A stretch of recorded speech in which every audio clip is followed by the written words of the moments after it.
வந்து உங்ககிட்ட வந்து சந்திக்கிறதுக்கு காரணம் உங்களுக்கு என்னங்கிறது ஒரு வீடியோ போட்டேன். இது வந்து ஒரு பெரியவர் வந்து அவருடைய ஆதங்கத்தை சொல்லியிருக்காரு. இந்த ஆதங்கம் எல்லாருக்குமே இருக்குது. எங்களை மாதிரி புரட்சி தலைவருடைய இரத்தத்தின் இரத்தமான உடன்பிறப்புகளாக இருக்கிற அத்தனை பேருக்குமே அந்த ஒரு ஆதங்கம் இருக்குது. எல்லாரும் ஒத்துமையாக இருக்கணும். தோல்விங்கிறது ஒரு பெரிய விஷயம் கிடையாது. கண்டிப்பாக வந்து இப்போ அடுத்த 6 மாதத்தில் வந்து முனிசிபல் அந்த மாதிரி எலெக்ஷன்ஸ் வரப்போகுது. அதுக்குள்ளே நம்ம வந்து திருப்பி ஃபுல் ஸ்ட்ரெங்த்தில் வரலாம்.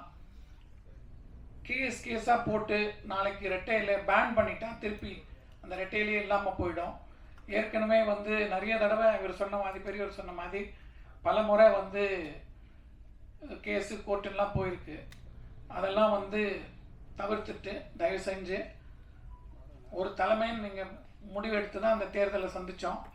அந்த தேர்தல் சந்தித்த போது நல்ல வாக்கு கண்டிப்பாக வந்து என்னமோ அலை அடித்தா கூட ஒரு ஒரு எந்த ஒரு இது இல்லாமல் நம்ம வந்து கிட்டத்தட்ட 1.25 கோடிக்கு மேலே எடப்பாடியோ யாரையோ நம்பி ரெட்டையிலைங்கிற ஒரு இதுக்காக போட்டிருக்காங்க. அதனால் வந்து எந்த தலைமையை நம்ம ஒத்துக்கிட்டு போனோமோ அந்த தலைமையை நம்ம கண்டினியூ பண்ணால் கண்டிப்பாக ஜனங்களுக்கு வந்து ஒரு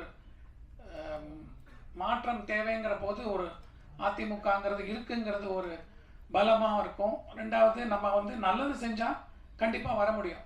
அதை விட்டுட்டு அவசரப்பட்டு ரொம்ப யாருமே கூப்பிடாத போது நீங்களாக போய் அசிங்கப்பட்டு கட்சியும் அசிங்கப்படுத்தி ஒவ்வொருத்தரும், ஏன்னா ஏற்கனவே வந்து அம்மா ஜானகி அம்மா வந்து ரெட்டப்புறா சேவல் நின்ன போது அம்மா கட்சியை கொடுத்துட்டு திருப்பி எல்லாரும் போய் சேர்ந்த போது ரொம்ப நாள் ஆச்சு அதை ஜெல் ஆகிறதுக்கு. எப்பவுமே வந்து ஒரு 2ஆம் பட்சமாகவும் இருந்தது. அதே மாதிரி இவங்க ஜெயலலிதா அம்மா இறந்ததுக்கப்புறம் திருப்பியும் ஒரு பிரச்சனை வந்த போது ஓபிஎஸ் தனியாக போனார், இவங்க தனியாக போனாங்க. அதெல்லாம் பிரச்சனையாச்சு.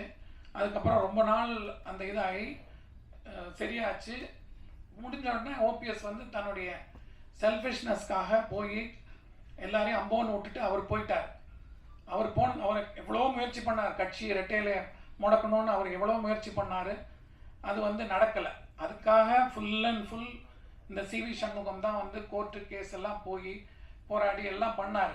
ஆனால் இன்னைக்கு அவர் சொல்கிறாரு எல்லாரையும் ஒத்துமையாக சேர்த்துங்க, எல்லாரையும் சேருங்க. இந்த ரெட்டையில ஆக்சுவலாக போன தேர்தல்லையே 21லேயே ஏடிஎம்கே நல்ல சீட்டில் வர வேண்டியது. அது வந்து முதலமைச்சராக யார் அறிவிக்கிறதே ரொம்ப லேட் பண்ண வச்சது ஓபிஎஸ். அவர் வந்து ரொம்ப நியூசன்ஸாக இருந்து பார்ட்டியை வந்து ஸ்ப்ளிட் பண்ணணுங்கிறது தான் அவருடைய எண்ணமாக இருந்தது. அது கடைசியில் அதை உண்மைங்கிறதும் நிரூபிச்சுட்டு அவர் போயிட்டார். இப்போ அதே மாதிரி திருப்பி இந்த சிவி சண்முகம் யாருங்கிறவர் இதுக்கு ஃபுல் அண்ட் ஃபுல் இந்த பார்ட்டியை ரெட்டையலிக்காக போய் கோர்ட்டு கேஸ் எல்லாம் போனாங்க. வேலுமணி எல்லாம் வந்து டெல்லிக்கெல்லாம் போனாங்க. இன்றைக்கி வந்து அவங்களே வந்து திருப்பியும் ரெட்டையலை முடக்கினா கண்டிப்பாக ரெட்டையலைக்கு ஒரு கிடைக்கிறது ரொம்ப கஷ்டம். ஏன்னா இந்த மிந்தி மாதிரி இல்லை, இப்போ ரொம்ப வேறு மாதிரி போயிட்டுருக்கு. அதனால் தயவு செஞ்சு நம்ம வந்து 2ஆம் பட்சமாக மாறக்கூடாது. ஏன்னா ஒரு தடவை நம்ம வந்து இப்போது தாவேக்காவோ அவங்கள நம்பி நீங்கள் போகிறீங்கன்னா கண்டிப்பாக இந்த எம்எல்ஏ போஸ்டெல்லாம் வந்து நிச்சயமாக வந்து டிஸ்குவாலிஃபை பண்ணிவிடுவாங்க. பண்ணிட்டா உங்களுக்கு சீட்டு கொடுக்க மாட்டாங்க, தாவேக்கா தான் நிற்பாங்க. அப்போ நீங்கள் வந்து ரொம்ப கேவலப்பட்டு போவீங்க. நீங்கள் வந்து அசிங்கப்படுத்தி ஏடிஎம்கேவை கேவலப்படுத்துறதுல எங்களுக்கெல்லாம் ரொம்ப கஷ்டமாக இருக்குது. எல்லாமே வந்து உண்மையாக ஆசையாக ரெட்டைலைக்கு இருக்கிறவங்க இன்றைக்கும் இருக்காங்க. அது வந்து நிரூபணமும் ஆயிருக்கு. அதனால் தயவு செஞ்சு இந்த மாதிரி அவர் வந்து எல்லாரையும் நீக்கிறாருன்னு சொல்கிறார். இந்த நீக்க சொன்னதே வந்து இவங்க தான். ஃபுல் அண்ட் ஃபுல் ஓபிஎஸ் கூட கேஸ் நடத்தினது, மற்றவங்கெல்லாம் பண்ணது, அந்த மாதிரி சொல்லி இப்போ கடைசியில் வந்து ஸ்லீப்பர் செல்னு சொல்லி இப்போ இவங்க ஸ்லீப்பர் செல் மாதிரி ஆயிட்டாங்க. இது ரொம்ப அசிங்கமாக இருக்குது. தயவு செஞ்சு எல்லாருமே திருப்பி ஒன்றா சேருங்க. இல்லை எங்களுக்கு வேண்டான்னு சொல்லி நீங்கள் வெளியில் போங்க. பட் பொதுக்குழு செயற்குழு உறுப்பினர்கள்லாம் தயவு செஞ்சு ஒத்துமையாக இருக்கணும். பின்னாடி போகிறீங்கன்னா அவங்களுடைய கிட்ட வேலை செஞ்சவங்களாக இருந்தால் அவங்க போவாங்க. பட் ஆனால் கண்டிப்பாக நான் சொல்கிறேன், அவங்கள நம்பி போனீங்கன்னா, ஏன்னா எனக்கு நல்லா தெரியும் விஜயகாந்த் அவர்களோட கூட்டு வச்சாங்க, ஏடிஎம்கே கூட கூட்டு வச்சாங்க. அவங்கெல்லாம் ஒன்றா அண்ணன் தம்பியாக பழகிட்டு இருந்தாங்க. திடீர்னு பிரிஞ்ச போது ரொம்ப அவங்க மனசு கஷ்டப்பட்டதெல்லாம் நான் பார்த்துருக்கேன். அதனால் அந்த மாதிரி நமக்கு வந்து அந்த நிலைமை வரக்கூடாது. ஏற்கனவே 2-3 தடவை நம்ம அவஸ்தைப்பட்டிருக்கோம். அந்த மாதிரி தயவு செஞ்சு வராதிங்க. ரெட்டை இல்லைங்கிறது முக்கியம்.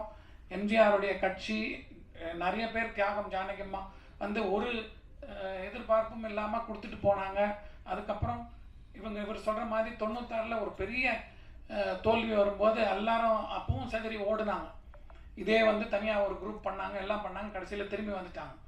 ஏன்னா வந்து அந்த அம்மாவுக்கு கொஞ்சம் ஆளுமை இருந்தது, அதனால திருப்பி கொண்டு வர முடிஞ்சுது. ஆனால் இப்போ இருக்கிற நிலைமை வந்து இவர் எவ்வளோதான் ஆளுமை இருந்தாலும் இப்போ வேறு மாதிரி அது இது பண்ணிக்கிட்டு இருக்காங்க. அதுக்கு வந்து கொஞ்சம் ப்ரீதிங் டைம் இருந்தால் நம்ம கண்டிப்பாக உள்ளாட்சி தேர்தலில் வந்து நல்ல ஃபுல் பலத்தோடு நம்ம வர முடியும். ஜனங்க பார்த்துக்கிட்டு இருக்காங்க. புதுசாக ஒருத்தர் வந்திருக்காரு, அவர் என்ன பண்ண போகிறாருங்கிறது எதிர்பார்ப்போடு இருக்காங்க. அதில் வந்து நல்லா பண்ணாங்கன்னா அவங்களுக்கு இருந்துட்டு போட்டோம். அதே அவங்க தவறு பண்ணும்போது ஒரு மாற்றுன்னு வரும்போது கண்டிப்பாக ஏடிஎம்கேக்கு ஒரு நல்ல சான்ஸ் இருக்குது. அதை தயவு செஞ்சு நீங்கள் மிஸ் பண்ணாதீங்க. மிஸ் பண்ணிங்கன்னா once and for all ADMK முடிஞ்சு போயிடும். யாரும் அந்த கட்சி போய்டும் இந்த கட்சி போய்டுன்னு சொல்லிட்டு கடைசியில் நம்ம குத்துற மாதிரி ஆயிடுச்சு. தயவு செஞ்சு அந்த மாதிரி வேலுமணியோ இவர் சண்முகமோ பேசுறச்செல்லாம் வந்து எங்களுக்கு ரொம்ப கிட்டத்தட்ட அதாவது நத்தம் மிஸ்ஸும் அதெல்லாம் வந்து இவர் சொல்ல அவர் பேசுகிறாரு. இவர் சட்டசபையில் பின்னாடி ஓடி போய் டாக்டர் விஜயபாஸ்கர் போய் என்னமோ ஒன்றும் தெரியாமல் இப்போ அவர்கிட்ட போய் கேட்டு வராரு. அந்த மாதிரியெல்லாம் நான் பார்த்ததே இல்லை சட்டசபையில் வந்து ஒரு 20 வருஷம் 30 வருஷமா. முன்னாடி எப்படி நடந்தது எனக்கு தெரியாது. இந்த காலகட்டத்தில் இந்த மாதிரிலாம் ஏடிஎம்கேக்காரங்க அப்படி பிஹேவ் பண்ணி நான் பார்த்ததே கிடையாது. தப்பாக போகுது, ரொம்ப நல்லா இல்லை. நாங்கள்லாம் வந்து ரொம்ப வருத்தப்படுறோம். ரெட்டையில் ஏடிஎம்கே நல்லா ஸ்ட்ராங்காக வரும்ன்ற நம்பிக்கை இருக்குது. அதோடைய பாசிட்டிவ்னஸ் தான் வந்துக்கிட்டு இருக்கு. அந்த சமயத்தில் இவங்க வந்து தேவையில்லாமல் யாரோ புதுசாக ஒரு இவங்க வந்தாங்க, அவங்க பின்னாடி இவங்கெல்லாம் கூட சேர்ந்துக்கிட்டு போகிறாங்க. நிச்சயமாக வந்து அவங்களுக்கெல்லாம் எம்எல்ஏ போஸ்ட் போனால் அவங்கள வந்து ரொம்ப கேவலமாக நடத்துவாங்க. அவங்க கூட போகிறவங்க திருப்பி நாங்கள்லாம் வந்து ரொம்ப பார்த்துருக்கோம். திடீர்னு ஓபிஎஸ் கூட இன்றைக்கி விட்டுட்டு போனதுக்கப்புறம் அவங்கெல்லாம் எம்ஜிஆர் பக்தர்கள்லாம் எவ்வளோ வருத்தப்படுறாங்க. இந்த மாதிரி எங்களுக்கு மரியாதையே இல்லை, நாங்கள் என்ன பண்ணுறது, யார் கூட போகிறதுன்னு தெரியாமல் அவங்கெல்லாம் செதற மாதிரி போயிட்டுருக்க போது கூட அவங்களுக்கு மனசு இல்லாமல் அப்படியே நிற்கிறாங்க. அந்த மாதிரி ஒரு உண்மையாக இருக்கிறவங்கள தயவு செஞ்சு நீங்கள் விட்டு கொடுக்காதீங்க ப்ளீஸ்.